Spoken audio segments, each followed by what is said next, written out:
Buongiorno, benvenuti alla TG Sicilia. Le principali notizie. Messina, senza sosta le indagini sul femminicidio di Sara Campanella. Sequestrati computer e telefoni, i carabinieri del RIS esaminano anche i vestiti dell'assassino confesso Stefano Argentino. A Siracusa, nuovo corteo contro la violenza di genere. In arrivo 1 miliardo di fondi europei per l'innovazione e la competitività delle imprese siciliane. Il presidente Schifani: non possiamo sbagliare, ma per STM il ministro Urso parla di poco più di 1000 esuberi in Italia. Ad Agrigento parte finalmente il cantiere, atteso da decenni, per rinnovare la rete idrica cittadina. Un intervento straordinario, strategico per ridurre le perdite e garantire un servizio finalmente costante. Nel Catanese smantellata dai carabinieri una banda di ladri, sono autori di una serie di furti in diversi comuni della provincia.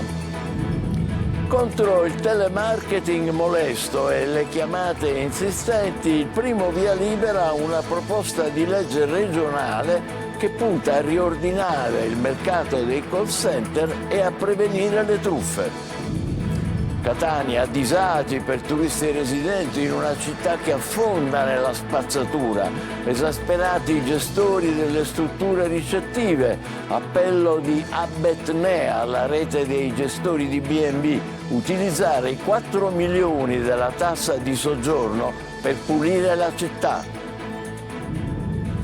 Teatro, Roberto Lipari parte in tour da Catania con L'ultimo spettacolo. Tappa finale nella sua Palermo, un modo per tornare più spesso a casa, commenta il comico. Calcio, stasera al San Nicola, nell'anticipo di Serie B, il Palermo insegue la terza vittoria consecutiva con l'obiettivo di agganciare il 6° posto. Domani in campo il Catania a Cava dei Tirreni.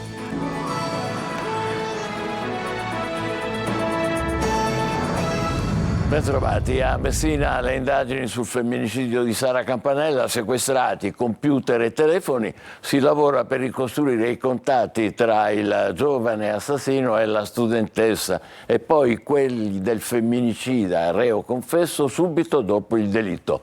I carabinieri del RIS effettueranno analisi anche sui vestiti che Argentino indossava quando è stato arrestato. Francesco Triolo.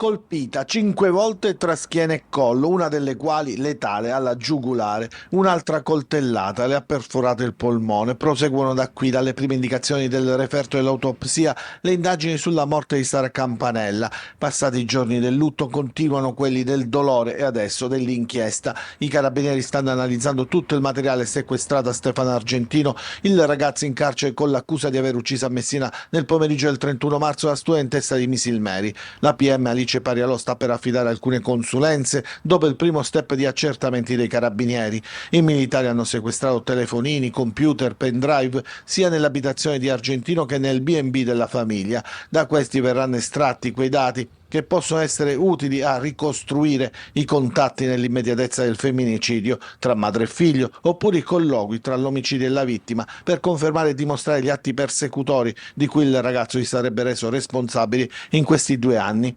Altre risposte poi si attendono dall'analisi del coltellino svizzero, uno di quelli pieghevoli che è stato trovato dai carabinieri da circa 150 metri di distanza dal luogo del delitto. Si deve avere la certezza che sia stata quella l'arma adoperata da Argentino per uccidere Sara, e poi ci sono tutte le perizie da effettuare sui vestiti di Argentino, quelli che aveva addosso macchiati di sangue quando è stato catturato a Noto. Quello che emergerà dalle analisi sarà fondamentale anche in sede processuale, anche se ci vorrà tempo prima di procedere con la chiusura delle indagini. A Siracusa, giovani e adulti, donne e uomini in centinaia ieri sera in piazza per ribadire il no a ogni forma di violenza. Invocate dal governo misure concrete e pene certe. Francesco Aloi.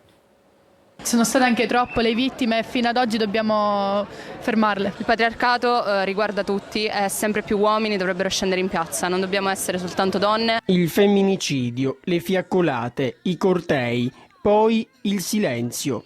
Tutto questo non può e non deve accadere, mai spegnere i riflettori su un problema che non stenta a fermarsi, e a Siracusa lo hanno ribadito a gran voce. Il problema della società oggigiorno è la costante intanto paura a camminare liberi e liberi per le strade, perché la violenza è ovunque, e poi soprattutto alcuni non riescono a comprendere proprio l'importanza del no, alcuni non riescono ad accettare un rifiuto. Proprio un mese fa Palazzo Chigi ha approvato un disegno di legge che introduce il reato di femminicidio, una novità che però non basta. Serve lavorare sull'educazione, serve lavorare sulla formazione. Il femminicidio e la violenza di genere sono un problema culturale. Si devono prevedere interventi strutturati nelle scuole e devono essere fatti da personale che sia formato. Ed è importante diffondere la cultura del rispetto, non solo a parole, ma soprattutto con i fatti. Le 22enni Sara Campanella e Ilaria Sula, stessa età, stesso tragico destino, qui non le dimentica nessuno. Ricordare le vittime affinché non ce ne siano altre. Perché è il contributo che noi possiamo dare al nostro piccolo. Ultima pagina in arrivo, 1 miliardo di fondi europei per l'innovazione e la competitività delle imprese siciliane. Il presidente Schifani dice non possiamo sbagliare. Roberta Lunghi.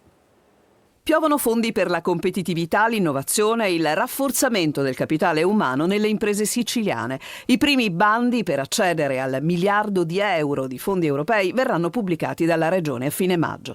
Ad annunciarlo il dirigente del Dipartimento delle Attività Produttive della Regione siciliana, Dario Cartabellotta, a margine di un convegno alla Camera di Commercio di Palermo.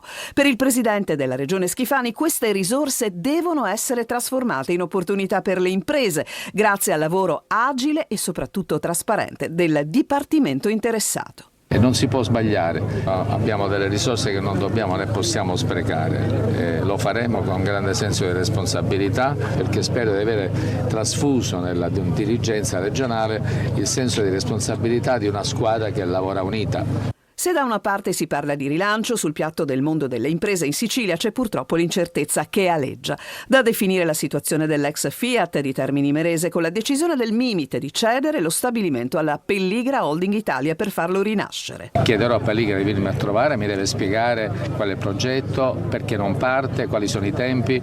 È giunto il momento in cui la regione siciliana chieda chiarezza, e lo farò in tempi brevi, a questo investitore cosa vuole fare. E poi c'è STM, i cui vertici aziendali hanno rivelato il piano triennale che prevede 2.800 esuberi nelle sedi sparse nel mondo, ma rassicurando su Catania che secondo il ministro Urso è destinato a diventare il polo più significativo in Europa per la produzione di carburo di silicio. C'è una notizia di poco fa dei 2.800 esuberi annunciati da STM, come avete sentito poco fa, quelli in Italia saranno poco più di 1.000.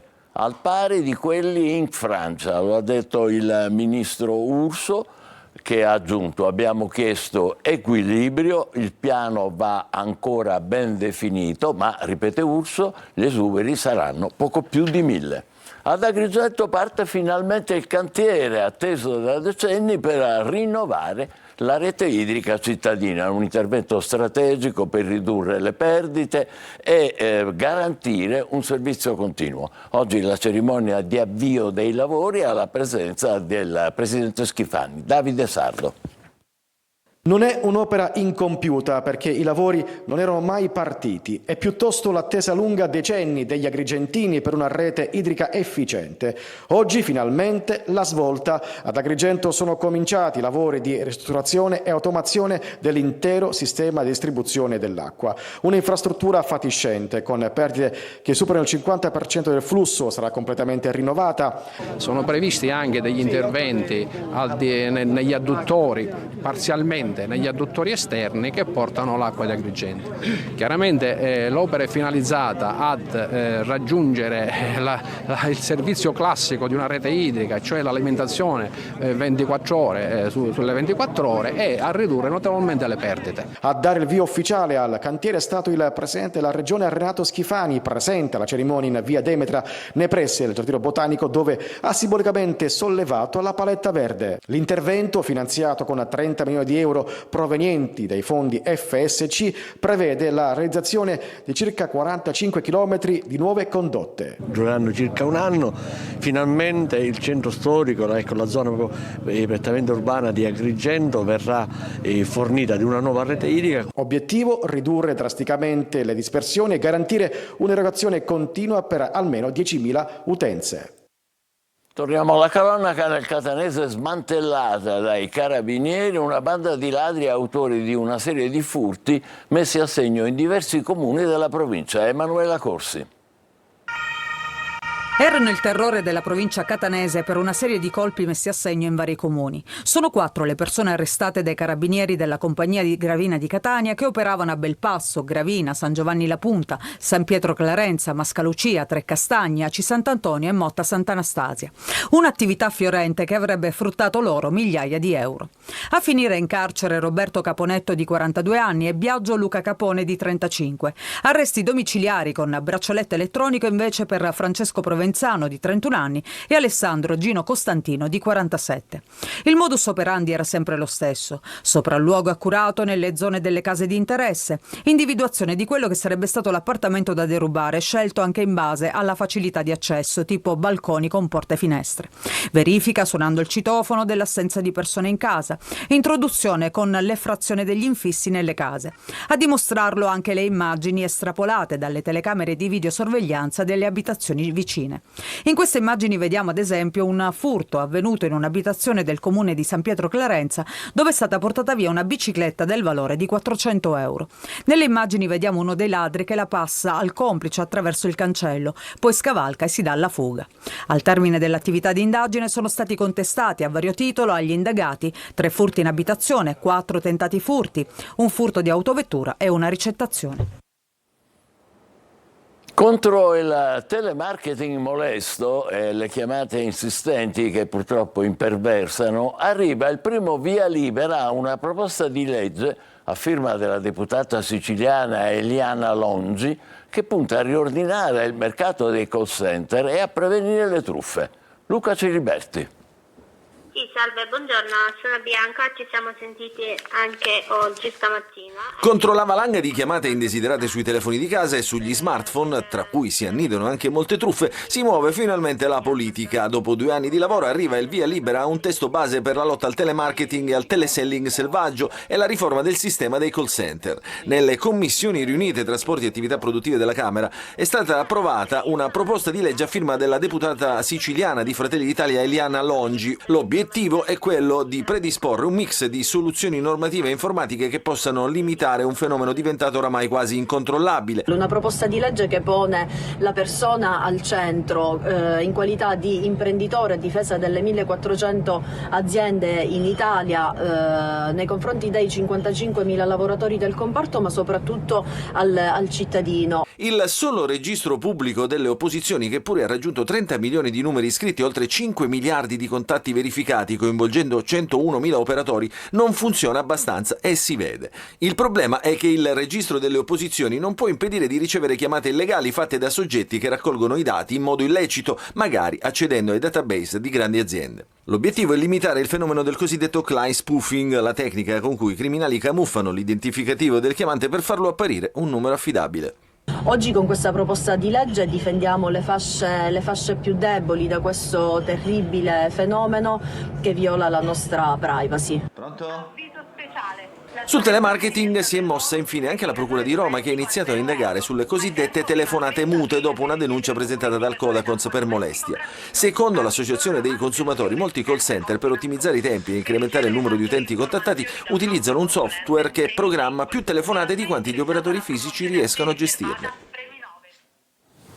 Un fiume bianco scorre nell'Agrigentino, è l'acqua del Palma lungo la strada che porta a Marina di Palma di Montecaro, è diventata appunto bianca, ecco come vedete. A segnalare la metamorfosi l'associazione ambientalista Mare Amico, che ha chiesto alle autorità di scoprire la causa di questo nuovo caso. Nell'Agrigentino, curiosamente, i fiumi cambiano colore a seconda del calendario. A novembre diventano neri a causa della molitura di olive e perché i frantoi vi scaricano le acque di vegetazione. Adesso invece il fiume Palma è bianco o al massimo, come vedete, questo strano colore. Recensioni e delusioni. A Catania turisti e residenti alle prese con una città che purtroppo affonda nella spazzatura. Esasperati i titolari delle strutture ricettive, appello di Abetnea, che è il circuito dei gestori di B&B. Dicono i 4 milioni della tassa di soggiorno si utilizzino per pulire la città. Tonino De Mana. Il turismo decolla e i turisti affondano. Catania, terra di paradossi, affoga nella spazzatura con il centro storico trasformato in una gigantesca discarica. È evidente che nell'Ottocentro, gestito da Gema, qualcosa non funziona ed è altrettanto evidente che la battaglia contro l'inciviltà finora è stata ampiamente persa. Rifiuti di ogni genere, suppellettili, divani fanno parte integrante dell'arredo cittadino, vanificando gli sforzi di chi vive con il turismo e per il turismo. Ospiti di alberghi, B&B e case vacanze lasciano così Catania con due immagini: da un lato la bellezza dei luoghi, dall'altro le mortificanti scene di degrado, come in via Carlo Forlanini, per esempio. In via Osservatorio, passi il gioco di parole, si osservano mobili e poltrone abbandonate. Praticamente il marciapiede è off limits. Sono titolare di una locazione turistica proprio in questa strada e tutto il lavoro che svolgo per rendere il soggiorno dei miei ospiti il più piacevole possibile viene poi vanificato da questo spettacolo. Comunque nelle recensioni che venga sottolineata peccato, città molto sporca, quartiere degradato, abbandonato, questo rende un po' vano tutti gli sforzi che facciamo. Altri marciapiedi, si fa per dire, sono impraticabili, con rifiuti di ogni tipo ed erbacce che raggiungono anche i 2 metri d'altezza. Non le manda a dire il presidente di Abetnea, Franz Cannizzo. L'amministrazione comunale di Catania ha incassato oltre 4 milioni di euro. Bene, a questo punto, dato che c'è una situazione veramente di emergenza, a mio parere, di poter utilizzare parte della imposta proprio per fronteggiare questa situazione in qualche modo di emergenza. Dulcis in fundo, ecco una cartolina serale proveniente da via Tomaselli. I sacchetti che vedete sono stati lasciati dai residenti ed in attesa della raccolta invadono il marciapiede, non certo però in maniera ordinata. E i famosi mastelli? E il decoro? Esatto, giustissime domande. A Palermo invece l'andamento della raccolta differenziata è più che positivo. In città siamo al 35%, a Mondello si arriva addirittura anche al 75%. Una svolta per il capoluogo. Marco Gullà. Meno immondizia per strada e dati sulla differenziata che crescono, finalmente un pollice all'insù per Palermo sul tema rifiuti. La raccolta differenziata generale nel capoluogo è infatti arrivata al 35%. La zona di Mondello in questo momento ha il primato rispetto all'intera città, con percentuali che si aggirano tra il 77% e il 75%. Migliorano le percentuali di raccolta differenziata nel centro storico, dove si è passati dal 35 al 50%. Dati arrivati questa mattina e resi noti dalla RAP, l'azienda municipalizzata che si occupa della gestione dei rifiuti cittadini, in un incontro all'università. Palermo ce la può fare, cioè questo messaggio vogliamo dare. Dice ma è la soluzione dei problemi delle bottiglie? Assolutamente no, però vuol dire che c'è una parte di Palermo che vuole cambiare questa città. Io su questa e gli altri che dobbiamo convincere a seguirci, perché è un peccato. Il primo passo è quello che avevo in programma di fare, che è quello di portare la differenziata in quasi tutta la città. Così si fa, non ci sono altri modi, dobbiamo levare i cassonetti dalla città. A partire da giugno dello scorso anno sono state inoltre 2 milioni le bottiglie di plastica raccolte nei 41 ecocompattatori di nuova generazione installati in città nell'ambito del progetto Recopet. Teatro, è partito da Catania l'ultimo spettacolo, si chiama così, l'ultimo spettacolo di Roberto Lipari, che sarà in tour in tutta Italia. Ma sarà davvero l'ultimo? Lo abbiamo chiesto al popolare comico palermitano, conduttore di Striscia la Notizia, Eva Spampinato. C'è Tutta la comicità firmata Roberto Lipari, con la sua cifra stilistica, il sarcasmo, la disamina ironica e pungente dell'attualità sociale nell'ultimo spettacolo. Si chiama Ultimo Spettacolo, è veramente l'ultimo? Non lo so, sarete voi a sceglierlo. E così, attraverso questo suo forse ultimo spettacolo, il comico e regista palermitano guida il pubblico attraverso domande aperte e suggestioni personali che alimentano il ritmo della narrazione. Non è che vado a vedermi il Giro d'Italia e dico ma si può fare senza bicicletta? No, è una maratona, è un altro sport. Si alternano i registri linguistici, struttura teatrale e scrittura autobiografica per un racconto fuori dagli schemi della stand-up comedy. Perché così non diventerò mai schiavo di qualcosa. La sala Arpago del Gatto Blu di Catania ha ospitato l'inizio del tour e continuerà con le repliche fino a domenica 13 aprile. Poi si prosegue risalendo lo stivale. Parto proprio da Catania, poi finisco a Palermo, è una scusa per restare a casa, in realtà restare in Sicilia. E dopo il teatro, per Lipari, torna il cinema e persino un libro. Si gira un film quest'estate, non vi dico nient'altro, e poi uscirà il mio libro dal 29 aprile e quindi pensate come è messa male l'editoria e la cinematografia di questo paese. Evviva! Adesso facciamo la nostra pausa, tra poco il calcio per la Serie B, l'anticipo di campionato del Palermo a Bari e poi le parole di Toscano alla vigilia di Cavese Catania. Rimanete con noi.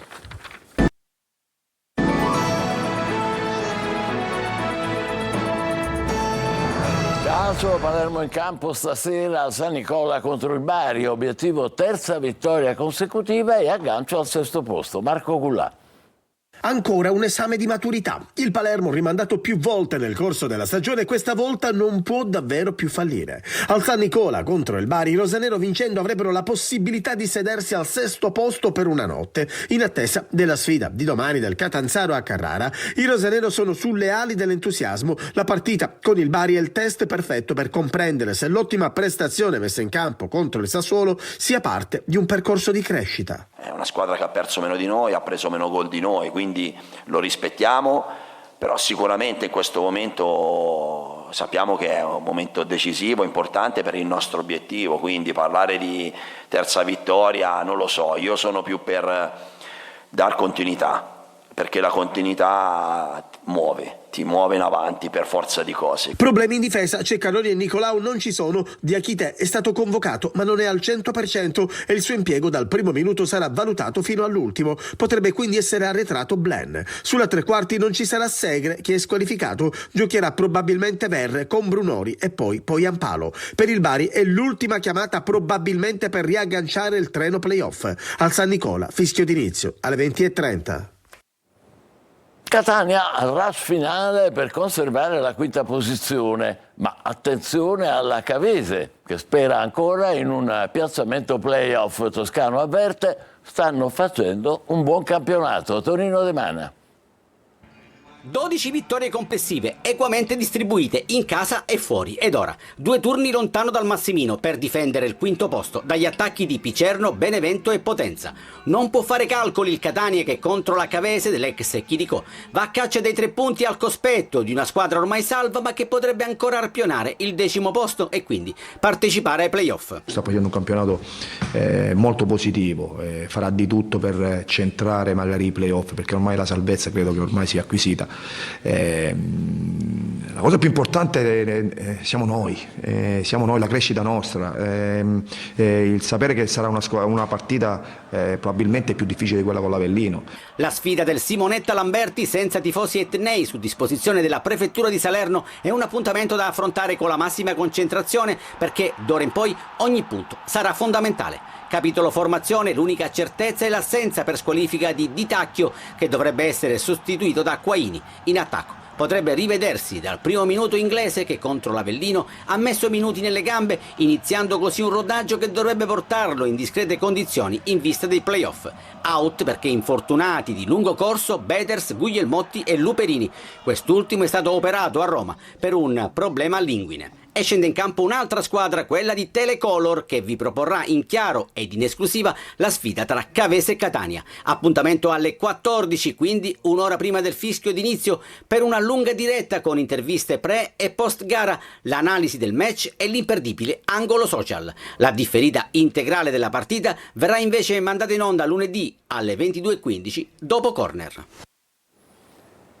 Messina, ore decisive ma anche di apprensione per il futuro della squadra di calcio. Si attende una mossa della proprietà per la cessione ai gruppi interessati, una novità emersa ieri sera a margine della manifestazione dei tifosi sotto il municipio. Francesco Triolo. C'è una nebulosa confusione che mi auguro si dirima per il bene del calcio in città. Le parole del sindaco Federico Basile danno l'idea della situazione attorno alla CR Messina. Sono ore decisive queste per il futuro del club. Nonostante la squadra osservi il turno di riposo, l'attenzione è alta per quello che può accadere extracampo, a partire dalle scadenze economiche da onorare entro il 16 aprile. Ieri sera la manifestazione dei tifosi fuori dal municipio ha riportato la palla in capo all'amministrazione comunale, chiamata a sollecitare le parti in causa. Così la novità la racconta proprio Basile ed è la procura a vendere che AAD Invest dovrebbe firmare entro oggi. Dovesse arrivare, ci metto sempre il condizionale, la novità è che Alaimo potrebbe cedere a quelli che in questo mese si sono un po' avvicinati a dialogare direttamente con la società. 2 le cordate interessate all'acquisizione, quella del manager messinese che opera in America e una del Nord Italia. Entrambi mostrano comunque l'intenzione e la disponibilità di acquisizione, hanno avuto rapporti in questo mese e mezzo direttamente con ADD, ma entrambi aspettano ancora atti concreti. In piazza ieri con i tifosi anche una rappresentanza della squadra che ha incontrato il sindaco. E le scadenze sono perentorie, quindi abbiamo chiesto al sindaco di far liberare il club dall'attuale proprietà, che chiaramente è inadempiente in tutto.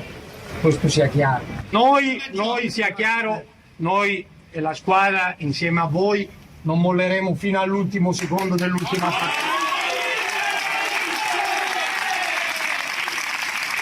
Ci fermiamo qui, appuntamento alle 20, grazie e buon pomeriggio.